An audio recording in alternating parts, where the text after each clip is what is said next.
são rivais?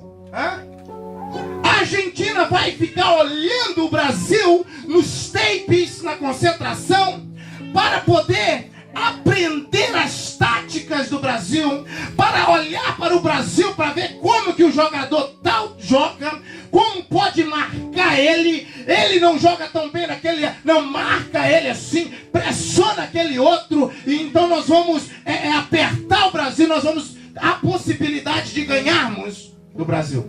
E o Brasil também da mesma forma. O Brasil olha para aquela seleção e olha, esse é o melhor, esse também é bom, sabe? O goleiro não é tão bom nas bolas assim. Enfim, o Brasil está procurando em saber como que o adversário age, como o adversário trabalha. O pugilista, ele põe o tape também e ele analisa aquela pessoa que ele vai enfrentar. Como é que ele defende, de como que ele ataca, de que forma que ele vai atacar. Não é assim? E nós precisamos conhecer o nosso adversário. O adversário está aí, ao derredor. E se nós não conhecermos a tática dele, muitos ficam à beira do caminho. Existem muitas pessoas, infelizmente, no meio cristão, que às vezes entram em dificuldades, em problemas grandes, porque não sabem, não conseguem ver que o inimigo está atacando. E eles caem na mesma armadilha. A armadilha está feita, o adversário faz a armadilha, e você não está atento, você não está vigilante, você não está sabendo como que ele trabalha. Talvez ele mudou a tática, ele mudou o jeito de te atacar, ele mudou a estratégia de lançar o dardo inflamado em você. E você precisa ter o discernimento do Senhor. Só o Espírito Santo que nos dá o discernimento para você descobrir quando a armadilha está ali, para você sair fora da armadilha. É verdade.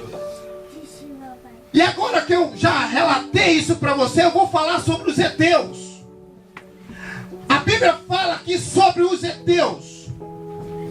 Nós sabemos que eles são descendentes de Canaã. E os heteus eram povos que eles eram especialistas, preste atenção nisso, eles eram especialistas em trabalhar na área do medo. Os heteus, eles eram espíritos demoníacos que tinham a habilidade de amedrontar o povo ao redor. Eles punham medo no outro exército. Lembram dos filisteus de Golias? Golias, por 40 dias, ele fazia o quê? De manhã e de tarde, ele ia diante do monte e ele dizia: Israel, me envia um homem para pelejar comigo. E Golias não era pequenininho, Golias era de quase 3 metros, dessa largura, forte, toda com aquela couraça, a armadura dele, para intimidar Israel. E ele conseguiu, porque Israel não levantou ninguém de todo o exército de Saul para pelejar com Golias. Golias ia de manhã e de tarde, durante 40 dias, 80 vezes, Golias chegou e dizia: ei, não tem homem aí em Israel para pelejar comigo? Amedrontava, até que Deus enviou um pequeno chamado Davi, um ruivo, e ele com uma pedra acertou a cabeça daquele gigante. Mas não foi Davi, foi Deus na vida de Davi.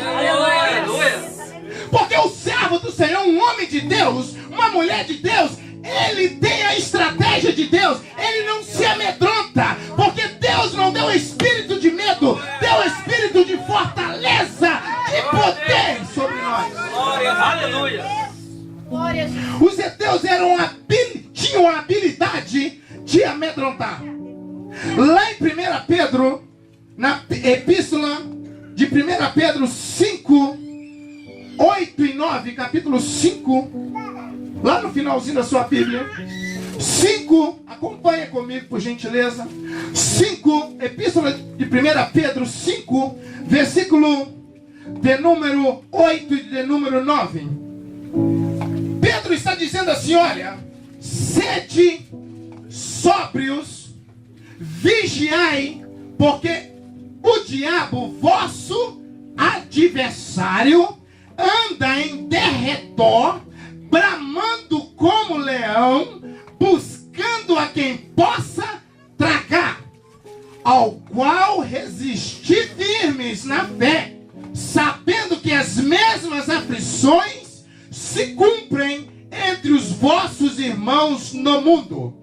Os heteus tinham a habilidade de amedrontar o povo de Deus, de amedrontar os seus adversários. Ele não esperava momento, ele estava sempre tentando amedrontar, porque o medo é uma emoção, é algo que a maioria tem o lado positivo, que nos leva a saber que você não pode pôr a mão numa instalação elétrica, porque você vai tomar um choque. Então você, por medo, você não põe a mão. Mas a maioria das vezes, o medo causa uma emoção em você, que você fica retraído, você fica preocupado, você não se concentra naquilo que você está fazendo, por causa do medo. Se eu pegar o microfone e pôr nas mãos de algumas das pessoas, tem pessoas que têm pavor de falar em público, não é verdade? Eu conheço várias pessoas que não gostam, ele prefere falar, mas com o microfone não, no púlpito não, ou em qualquer outro lugar ele não fala. Mas isso é o medo, às vezes, que a pessoa tem. Muitas pessoas são assim, pessoas vão para tratamento para isso. E aqui, só para você ter ideia e compreender isso, veja bem. O vosso adversário, o diabo, está ao derredor bramando como leão. Imagine vocês aqui comigo. Se tivesse um leão rugindo aí fora, você iria estar prestando atenção no que eu estaria falando? Você estaria com medo. Se tem um leão, você não iria estar me ouvindo? Você estaria preocupado, com medo, porque o leão está ao derredor. Ele está bramando, ele está rugindo, ele está querendo te intimidar. Querendo pôr medo em você, porque se ele pôr medo em você, você não vai render, você vai ficar retraído, você não vai cantar. Como é que você vai cantar se tem um leão rugindo aí? Como é que eu vou pregar se tem um leão rugindo ali? Verdade. Aí eu mando um dos diáconos ir lá fazer o leão parar.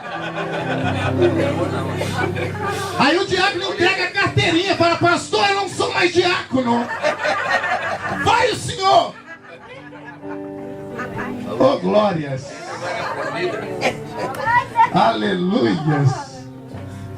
Então aqui, vejam bem, o adversário está tentando nos intimidar. Os heteus agiam dessa forma. Mas o Senhor está dizendo, olha, Pedro, ele pega e diz, mas resisti firme na fé, sabendo que as mesmas aflições se cumprem entre os vossos irmãos no mundo. Resistir a ele, ele fugirá de vós. Aleluia. Resistir ao inimigo, ao adversário, não te intimide, porque ele vai desaparecer. Aleluia. Em nome de Jesus Cristo. Glórias a Deus. Aleluia.